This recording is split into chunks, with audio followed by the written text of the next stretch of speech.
प्रिय विद्यार्थियों, मैं डॉक्टर पीसी मीणा, सहआचार्य राजनीति विज्ञान,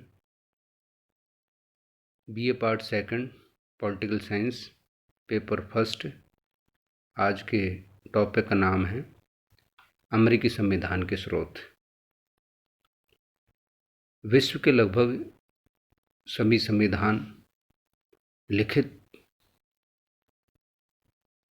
लिखित रूप में देखे जा सकते हैं, लेकिन एकमात्र ब्रिटेन ऐसा देश है जिसका संविधान अलिखित है।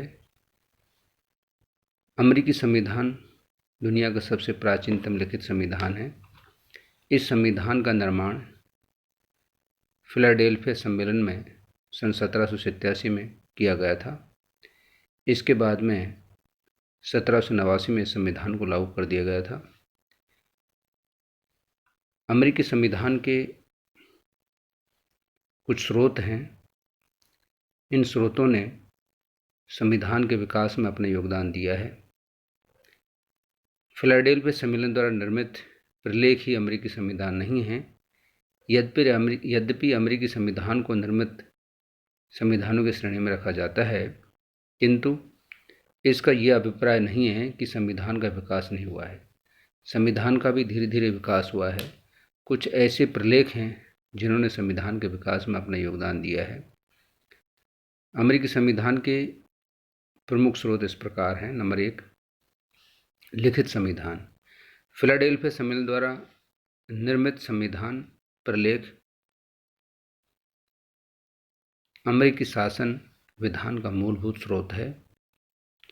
सेकंड है संविधान संशोधन।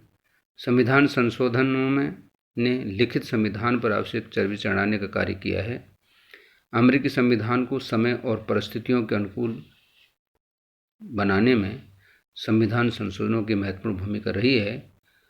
यही कारण है कि अभी तक अमेरिकी संविधान में लगभग 27 संशोधन हो चुके हैं। अगला है कांग्रेस द्वारा पारित अधिनियम।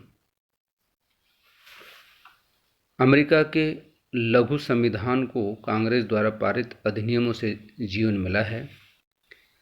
कांग्रेस ने ऐसे अनेक अधिनियम पारित किए हैं जिनके आधार पर शासन के अंगों तथा उनकी कार्य पद्धति को निश्चित किया है।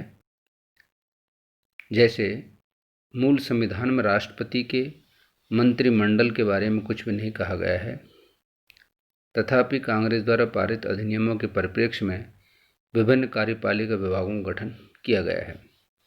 इसी तरह से न्यायिक व्याख्याएं। अमेरिकी संविधान के विकास में सर्वोच्च न्यायालय की महत्वपूर्ण भूमिका देखी जा सकती है।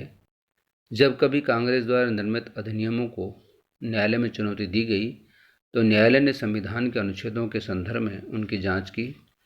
न्यायालय द्वारा संविधान की व्याख्या होने से संविधान का अर्थ ही बदल जाता है कि न्यायालय जो भी निर्णय देते हैं, जो भी अपने परिवर्तन करते हैं, उससे संविधान का एक तरह अर्थ ही बदल जाता है।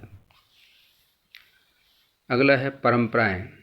अमेरिकी संविधान के विकास में कुछ महत्वपूर्ण रीति रिवाजों, प्रथाओं और परंपराओं ने भी अपना महत्वपूर्ण योगदान दिया है। जैसे राजनीतिक दल। लिखित संविधान में राजनीतिक दलों को कहीं पर भी उल्लेख नहीं मिलता है, लेकिन फिर भी वहाँ पर राजनीतिक दलों का अस्तित्व देखने को मिलता है। कैबिनेट शासन प्रणाली का उदय। अमेरिकी संविधान में कैबिनेट का उल्लेख नहीं है। राष्ट्रपति वाशिंगटन ने अपने कुछ सलाहकार नियुक्त किए थे। धीरे धीरे उनकी सुचारू रूप से बैठक होने लगी और राष्ट्रपति उनकी सलाह से महत्वपूर्ण निर्णय लेने लगे।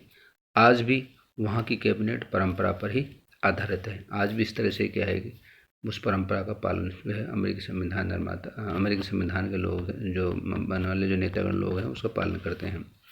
सीनेट का शिष्टाचार। परंपरा के अनुसार सीनेट राष्ट्रपति द्वारा की गई केंद्रीय नियुक्तियों को यह सोच समझकर स्वीकार कर लेती हैं कि राष्ट्रपति राज्यों की नियुक्तियों में उनकी इच्छाओं का आदर करेगा। इसी तरह से राष्ट्रपति का चुनाव पद्धति पूर्णतः परंपरा पर आधारित है। संविधान में राष्ट्रीय सम्मेलन और प्राथमिक चुनाव को कोई व्यवस्था नहीं है। राष्ट्रीय सम्मेलन और प्राथमिक चुनाव की परंपरा ने राष्ट्रपति के चुनाव को प्रत्यक्ष बना दिया है। आज राष्ट्रपति की भूमिका हम देखते हैं कि उसका चुनाव की तरह से डायरेक्ट बना दिया। जो निर्वाचक मंडल होता है अमेरिका में, वही राष्ट्रपति का चुनाव करवाता है।